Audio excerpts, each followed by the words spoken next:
Richard Nixon may be the only dead president who has a better social media presence than most living politicians. More than 50 years after Watergate, a growing group of young conservatives are turning him into a meme, a fashion statement, and in some cases, a hero. You'll see Nixon speeches over rap music, pretty girls for Nixon bags, and posts calling him. And no, of course, this isn't all Gen Z, but it is real. At first, it feels a bit ironic, like the internet found an old, awkward president and decided he was funny. But the deeper you look, the less random it feels. Nixon's own foundation has learned how to package him for people who never lived through Watergate. The clips are short, polished, and designed to make him feel less like a history lesson and more like someone who belongs in today's politics. And that may be the real reason Nixon works right now. He never looked like he belonged with the people who ran America. Kennedy looked like he was born into the room. Nixon looked like he had to fight his way to get into that room.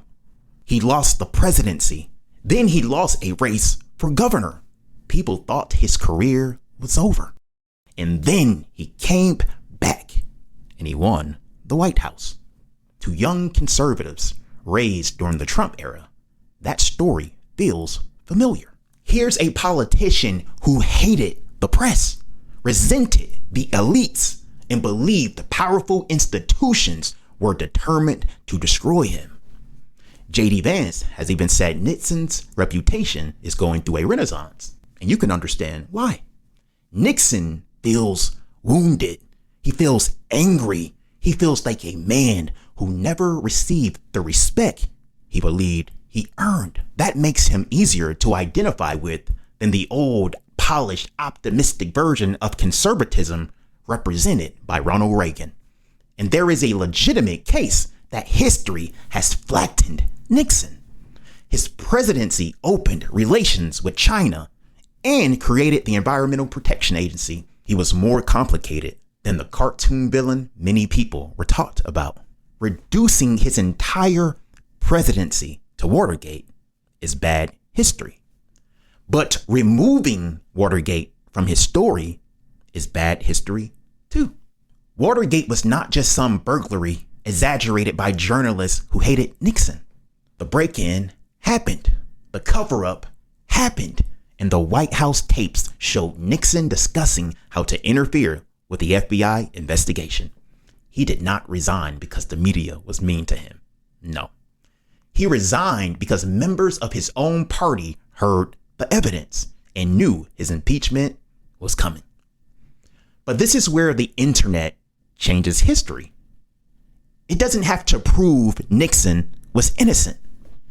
It only has to make Watergate feel old, while making Nixon feel new. Put the right music behind him, cut the video before the consequences. Suddenly, his insecurity looks like toughness, and his disgrace starts to look like rebellion. Now you're no longer watching Richard Nixon. You're watching a character built for the algorithm. Maybe some young people are finally discovering a president who deserves a more complete history. But others may be meeting a version of Nixon who never actually existed. And that is why this story matters. Because once history becomes content, the person controlling the edit can start controlling the memory. Richard Nixon is back. The only question is, which Nixon did the internet bring with him? Ladies and gentlemen, I am the outspoken you. And remember, noise is not knowledge.